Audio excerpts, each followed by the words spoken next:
24/7 Fusion Media.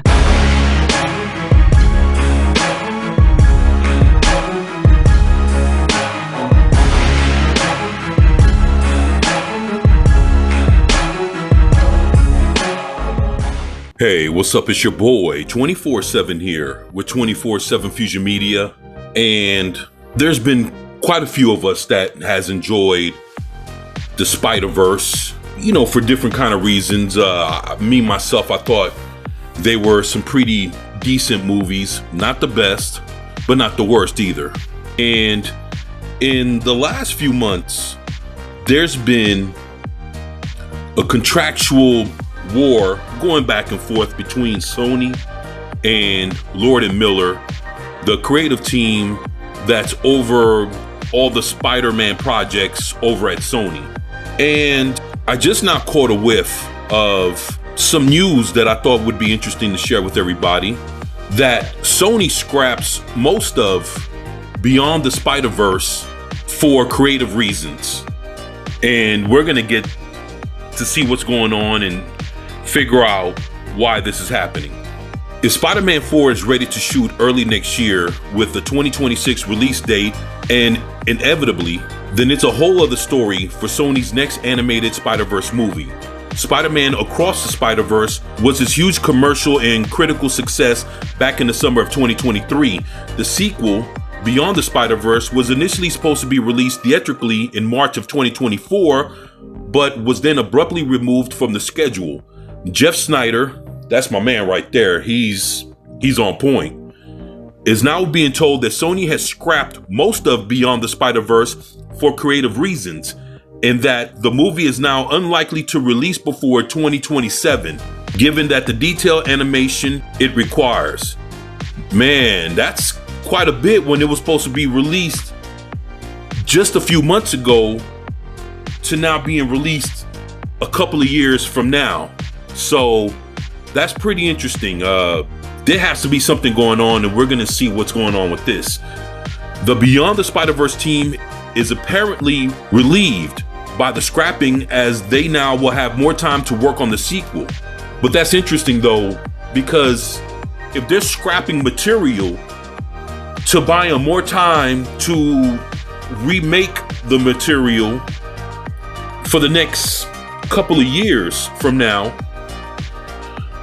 then basically what comes into question is how much of it was scrapped and how much more did they have to go versus scrapping the majority of it and having to work from there to build the movie back up to be released by 2027. So how much was scrapped and how much was left to keep, and how much more of this needs to be done for this to be finished?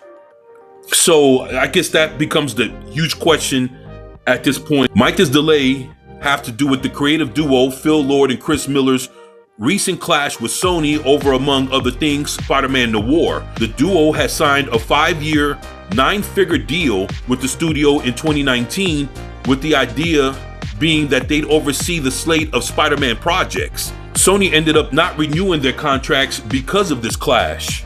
But the thing is, it's 5 years later. They had a 5-year, 9-figure deal with the studio, and because they had something to say about it publicly, Sony is not going to renew their contract at all. Well, maybe they should have just kept it in-house and just came to Sony and tried to negotiate something and come talk to them, especially when they had probably the most profitable Spider-Man projects outside of the Sony and Marvel Spider-Man movies featuring, Tom Holland as Spider-Man. So I don't know, this is pretty interesting to hear.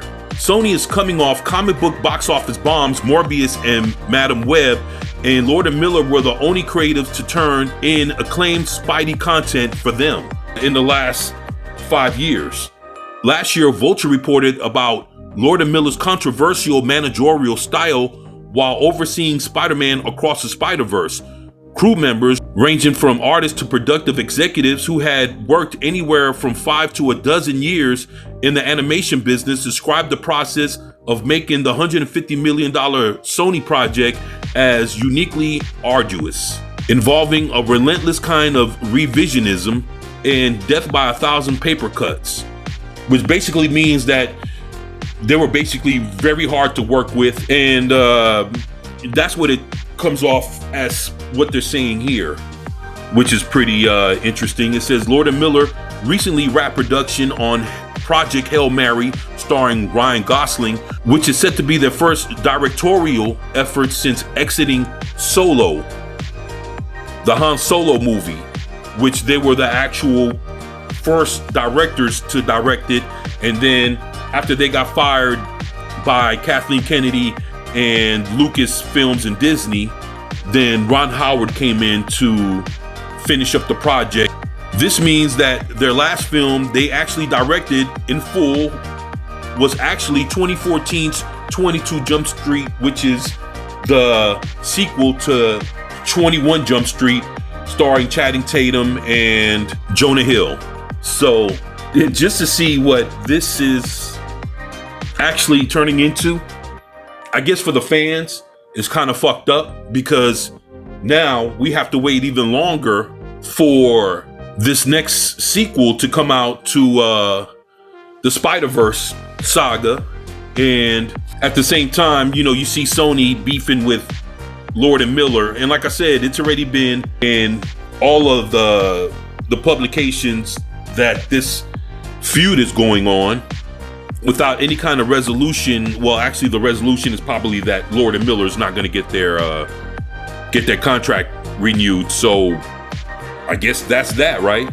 I don't know. It just leaves a bad taste in everybody's mouth, and I'm talking about the fans, when we were supposed to get a new Spider-Man Into the Spider-Verse sequel movie this year, and now we're not getting shit up until close to 2027. So that's my take. That's how I feel. You guys, let me know what you think about this in the comment section below. And as always, it's your boy 24/7 here with 24/7 Fusion Media, and I'm out. Peace.